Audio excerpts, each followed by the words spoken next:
Tämä on Bentleyn Continental GT ja ohjelman nimi on Kolmosvaihde. Tervetuloa mukaan moottoreiden maailmaan. Tapasimme mielenkiintoisen isä-poika-yhdistelmän rallin maailmasta. Hyvät naiset ja herrat, Harri ja Kalle Rovanperä.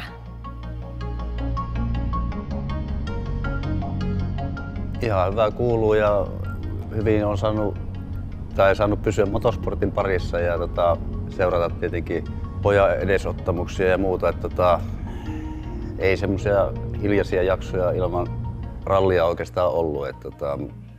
Ainoastaan se tietenkin nyt saa olla niinku taustajoukossa ja taka-alalla, ettei niinku valokiilassa siinä tarvitse pyöriä. Poikasi Kalle kruunattiin viime kauden lopussa rallin maailmanmestariksi. Millä tavalla se on sun elämääsi vaikuttanut tai muuttanut? Ei se mun elämä ole muuttunut millään tavalla, eikä oikeastaan yhtään sen kirjeenmies ole tehnyt, mutta nuoren miehen elämää kyllä. Nyt tavataan täällä Jyväskylässä Tasan autotalossa. Millä tavalla tämä autokauppa sun elämääsi liittyy? Reilu pari vuotta ollut tässä osakkaana mukana ja vähän työkuva on muuttunut tässä vuosien aikana ja nyt ollaan autokauppahommissa. Tietenkin autot on liittynyt koko elämään, mutta nyt ollaan niin kuin tällä puolella.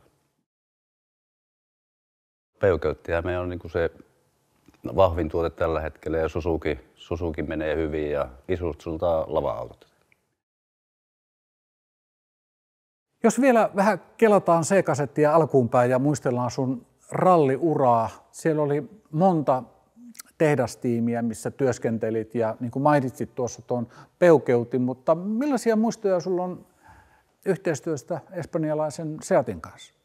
No sehän oli tietenkin mun ensimmäinen tehdaspaikka ja kuljettajapaikka ja ne muutamat vuodet niin oli erittäin mielenkiintoista tietenkin, kun pääsi maailmalle ja oikeisiin töihin niin kuin autoa ajamaan ja ei niistä ole kuin mukavia muistoja tietenkin, että mikä sen parempaa, että kun pääsi tehaskuljettajaksi ja muuta, niin se oli hienoa aikaa.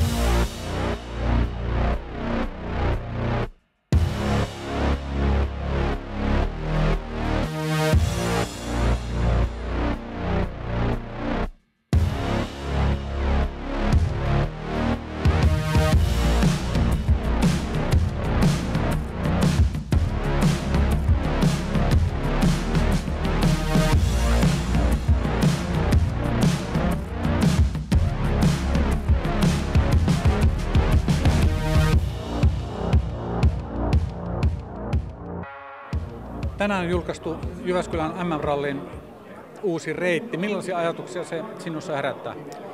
Hyvä fiilis. Uusia pätkiä. Mä tykkään aina, kun on vähän uutta nuottia ja uusia paikkoja, pystyy tekemään eroja vähän paremmin ainakin. Ja yleensä ne on sopinut, että kun jotain uusia pätkiä itsellä, niin ihan hieno reitti. Myhinpäät ja tommosia legendaarisia pätkiä, mitä itse ei ole ikinä ennen ajanut, niin kyllä se kuulostaa hyvältä. Ensi viikonloppuna palaat Jyväskylään, mutta nyt on vuorossa talviralli ja vähän tuommoinen harrastehomma. Toimit siellä nolla-autona Starletilla. Kerro vähän tästä projektista, mikä tässä on taustalla. Joo, siis sitä mun vanhaa Starlettia on nyt pari vuotta tässä rakennettu uusilla osilla niin sanotusti. Ja nyt se on viimeinkin valmis ja tuli mahdollisuus päästä ajaa sitten etuautoa sinne ja kyllä se on makea lähteä SM-ralleen ja hieno reitti, sielläkin on hienot pätkät, niin makea päästä vanhalla Starletilla fiilistelemään, että siinä on ihan uudet osat, eikä se ihan hyvin mene. Kerro vähän, minkälainen tuo auto on teknisesti. No siis sehän on F-läinen, silloin sama auto, millä mä ajoin ensimmäiset sprintit 10-11-vuotiaana, mutta nyt sitä on vaan sitten vaihtu vähän eri moottoria ja alustaa ja jarruja ja geometriaa ja sitä on niin sanotusti paranneltu vaan joka paikasta. Ei se mikään erityinen ole vieläkään, mutta sitä on vaan vähän paranneltu, että on vähän hauskempia ja päästään vähän kovempaa.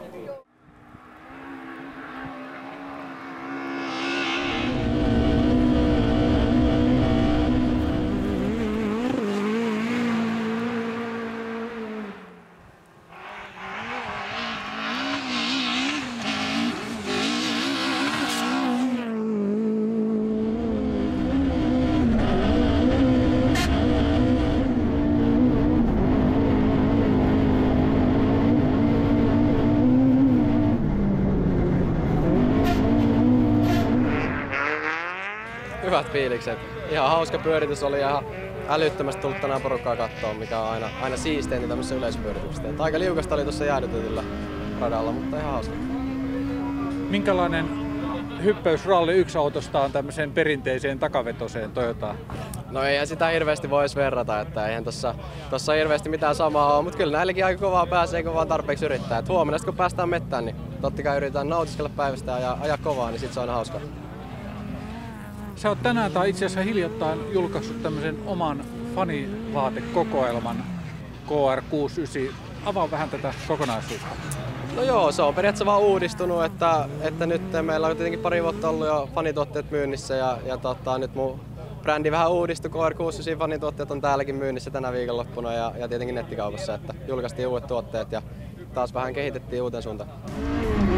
Ja sit rekisteri, antaa mennä. Hyvin nyt tulee hyvin, 140. Ryppy jarru maali. Ai. Kalle on yksi jatkumo tässä sarjassa, joka on alkanut jo siellä 80-luvun puolella Juha Kankkusen kanssa. Sen jälkeen on ollut Jari Matit ja Mikko Hirvoset ja monet muut. Kallella on tuommoinen mallisto, joka käsittää lähinnä paitoja, huppareita, lippiksiä, mutta mallisto on tässä tämän vuoden aikana tullaan lisäämään kyllä muutamia tuotteita ja vähän edetään senkin mukaan, että miten tämä kausi niin kuin Kallella niin kuin etenee, niin sitten myöskin saattaa vaikuttaa niin kuin tuotteisiin.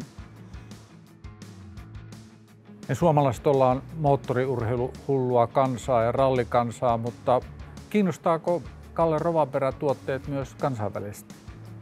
Tästä vanhasta historiasta voi sanoa, että viimeinen, jonka tuotteita me on paljon päästy myymään, on Markus Grönholm, joka voitti pari kertaa mestaruuden. Eli kyllä se kansainvälinen kiinnostus tulee ja nousee vasta silloin, kun voittaa mestaruuden. Ja Kallen kohdalla nyt ollaan päästy jo aika kivan alkuun tässä kansainvälisessä myynnissä. Kyllä näistä Kallen tuotteista, mitä me valmistetaan ja myydään, niin suurin osa myydään jossain Suomen rajojen ulkopuolella. Että Suomessa toki hyviä myyntitapahtumia, tietysti ne kisat, missä Kalle on itse mukana. Siellä totta kai tuotteet kiinnostaa ja totta kai helmenä Jyväskylän ralli, mutta niin kyllä nämä serviceparkit tuolla Euroopan ralleissa on niitä parhaita myyntipaikkoja.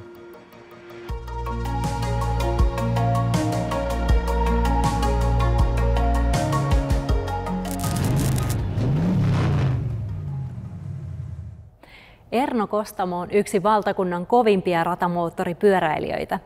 Menestystä on saavutettu niin kaukomailla kuin Imatran ajoissa.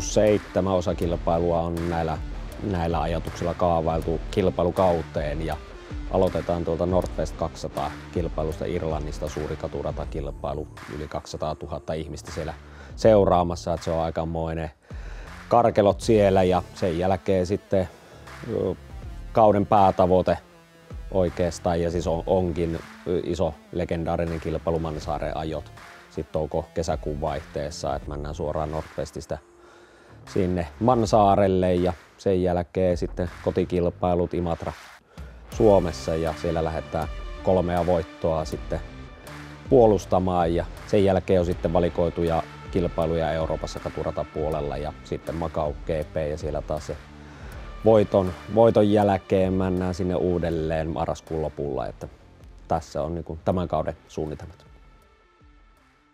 No, tiimi on omavetoinen 38 motosportti ja tiimissä on minun lisäksi 3-4 henkilöä, mekaanikoita auttamassa tuttavia ja ystäviä siellä ja itse tiimipommona kuljettajana hoidan koko homman ja mekaanikkoni Oikkosen Pekan kanssa sitten tehdään pyörät ja viritellään pyörät ja säädellään ne, että kaikki tehdään itse tosiaan, että mitään valmista ei oikein mistään ei tule meille, että se on se oma kehitystyö ja ollaan niin kuin todettu monta kertaa, että nyt ollaan pari kertaa kokeiltu jossain ulkomaalaisessa tiimissä menty sinne tiimiin, mutta sitten huomattukin ne asiat, että ei ne olekaan niin hyvin, mitä meillä on. Että totta kai meillä on itsellä etenkin on kauhean ressi siitä sitten taas kilpailu ulkopuolella, että kaikki saadaan toimimaan ja kun mennään pienellä budjetilla, niin se tuo sitä ressiä, mutta sitten se taas palkitsee tosi paljon, kun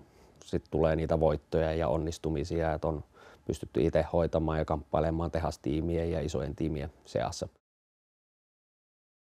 Mansaaren ajot tunnetaan maailman vanhimpana moottoripyöräkilpailuna ja myöskin maailman vaarallisimpana. Mikä sinua vetää sinne? Pitkään mietin ennen kuin siellä vierailin kertaakaan, että minkä takia ne kuljettajat haluaa sinne uudelleen ja uudelleen. Kaus oli 2019 syyskuuta, kun meni ensimmäistä kertaa, sitten tuli mahdollisuus ja yhteydenotto sieltä saarelta, että saataisiko suomalainen viivalle pitkästä aikaa sinne kilpailuihin ja menin sitten sinne saarelle ja ehkä olin 1,5 tuntia siellä saarella, niin tajusin sen, että minkä takia sinne vaan kuljettajat haluaa vaan uudelleen, että se itse saari on niin ainutlaatuinen ja se koko saari elää sille koko vuoden sille 2 viikolle, kilpailuviikolle siellä ja sen niin kun menet vaikka tosiaan helmikuussa keskellä talvea sinne, niin siellä näkee sen, että kaikki vaan hengittää siihen yhteen kilpailuun ja se on niin ainutlaatuinen paikka. Plus sitten totta kai se rata, niin onhan se ihan käsittämätön, että itse en osaa vielä siitä kuljettajan näkökulmasta sanoa, kun en ole metriikkaa ajanut siellä muuta kuin Ford Transitilla ja Nissan Micralla sitä rattaa, että noin 150 kierrosta on tullut sitä tahkottua sitä rataa ja lukemattomia kertoja onboardi-videota kattonut, että satoja tunteja tullut katsottua sitä, mutta se sitten varmaan valkenee vielä entuudestaan sen kilpailuviikon jälkeen, mutta kyllä se vaan on niin ainutlaatuinen paikka. Imatran ajojen voiton puolustaminen on tietenkin tärkeä juttu, mutta entäs tämä kauden päättävä Macau Grand Prix, joka on todella legendaarinen tapahtuma. Avaa vähän, millainen paikka se Macau ja Macaun katurata on. Se on ensikertalaisena, kun Pohjois-Karjalasta lähti tuonne suuren maailmaan ja kasino miljöön, niin olihan se aika uskomaton paikka ja se itse mielikuva jo, että se ajat kilpaa jossain kasinoiden ympärillä, niin on se ihan ainutlaatuinen paikka. Plus sitten, että rata on erittäin hieno ja korkeuseroja on. Mutta sitten on se raastava puoli taas, että se on semmoinen rata, että siellä ei ole yhteenkään virheeseen varaa. Että se joudut ihan jokaisen sinun liikkeen siellä radalla miettimään niin kuin 2 kertaa ja varmistamaan jokaisen asian. Että esimerkiksi 2019 vuonna, kun tuli siellä paha loukkaantuminen, niin se johtui vain siitä, että minä en tarpeeksi kovalla voimalla vaihekeppiä työntänyt jalalla pienemmälle vaihteelle ja vaihe jäi välivapaalle. Taisi olla datasta katsottuna semmoinen, niin kuin puhutaan millisekunneista, että se kävi niin kuin välivapaalla se laite ja sen jälkeen sitten seuraukset oli aika isot, että se on vaan niin kuin, jokainen asia pitää miettiä 2 kertaa ja varmistaa, että se on niin raastava paikka sitten ja se kilpailut kestää sen 3-4 päivää, niin se tuntuu, kun se kestäisi parilta viikolta, kun se on niin raastava, kun sun aivot raksuttaa siellä niin paljon ja sä mietit koko ajan sitä ajamista, että sä oot väsynyt niin kuin jo niidenkin takia, että siinä tulee sitten fyysinen kunto ja kaikki, että sä saat niin kuin piettyä se fokuksen kasassa sen koko 3-4 päivää siellä Macaussa. Viime vuosi oli sun uran huippuvuosi. Tuleeko tästä vuodesta 2023 vielä kovempi? No saa nähdä, että tietysti taas hypätään niin kuin uusien tuulien ja uusien kilpailujen joukkoon ja kyllähän niin kuin, pakkohan se on itse myöntää eikä kukaan varmasti ei Suomessa eikä Euroopassa uskonut siihen, että Suomesta pystyy kukaan voittamaan niin kuin Macaun GP:tä ja itsellä ei ollut se ikinä niin kuin tavoitteena, mutta näin siinä nyt vaan kävi, että elämä on yllätyksiä täynnä ja motosportti yllätyksiä täynnä, että mitä vaan, että toi Macau opetti sen, että ei pidä sammuttaa ainakaan sitä haaveilua, että totta kai itsellä on haaveilut, että ne tämän kauan kilpailutkin niin kuin menee hyvin, mutta emme ota niistä mitään paineita. Että vaikea tietysti lähteä tuommoisen Macaon voiton jälkeen, mikä on maailman 3. suurin kilpailu tai 3 suurimman kilpailun joukossa, että se on voitettu, niin se, että lähdetään siitä niin kuin parantamaan tuloksellisesti, niin on hankalaa, mutta se, että lähdetään oppimaan tämä kausi taas näitä uudet radat niin, ja vakiinnuttamaan oikeastaan se asema siellä katuratakuljettajan arvostetussa joukossa, niin se on se päätavoite.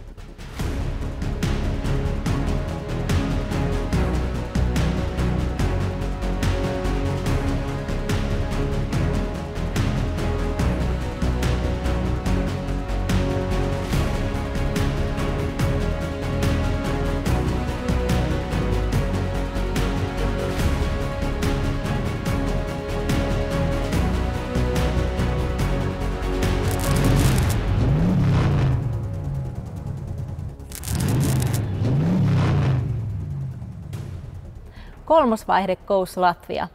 Tutustuimme Riiassa mielenkiintoiseen seikkailutoimintaan. Tämä ei ole pannukakku, vaan Pancars.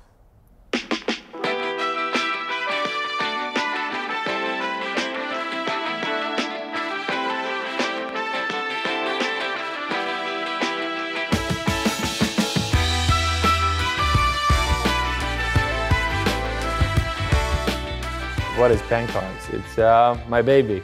It's 40 cars, and we call them Pancars, even though it's Fiat 126. And it's event organizers, like company who organizes events with the Pancars. We rebranded Fiat 126 to Pancars here in Riga, so everyone thinks that this car is called Pancars. So and we are the professional team who organizes fun events and team buildings with these cars. So all kind of weirdest stuff you can imagine, we are organizing that. Our goal is to organize fun team building. So it's more fun than a team building. It's so you have an adventure to remember for a longer period of time. That you had this adventure with your teammates or friends and or co-workers. And we organize like city races where you find out about Riga more, where you find out of any Latvia cities more, and you see sights, and on top of that you have competed between your teammates. And we organize all kind of like escape rooms, but with the cars. Within the borders of Riga, for example, you must find safes around the city, and you must find checkpoints and meaningful places with the history of Riga. And yeah, the most fun thing is to damage our cars.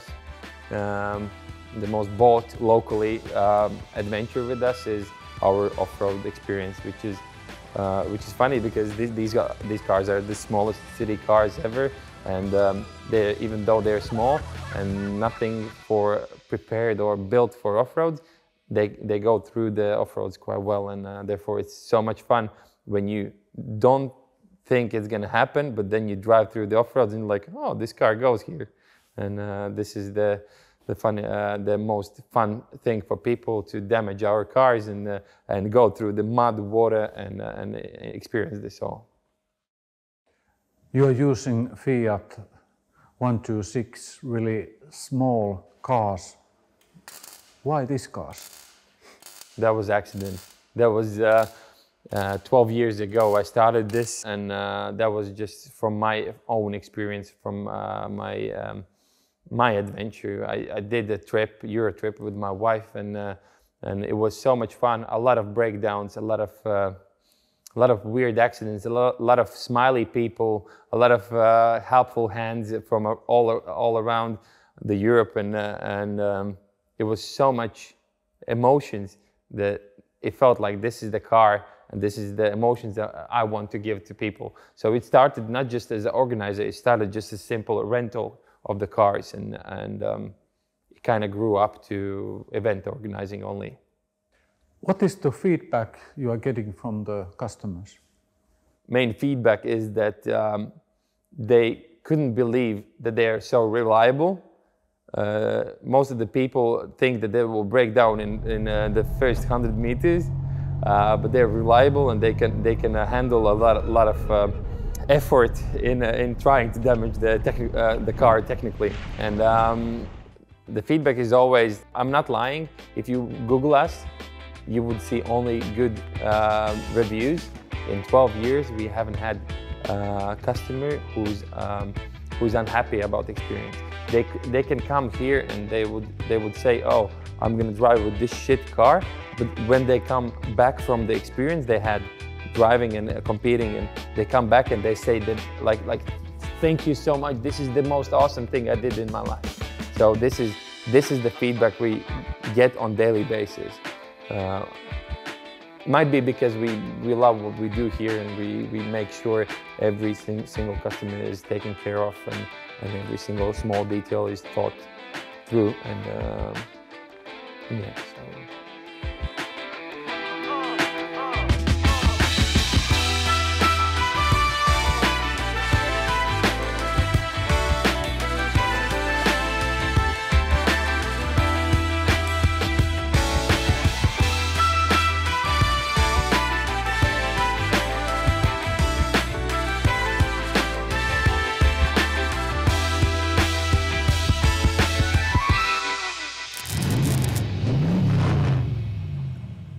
Kolmas vaihde kiittää ja kaasuttaa eteenpäin. Nähdään taas. Hei hei!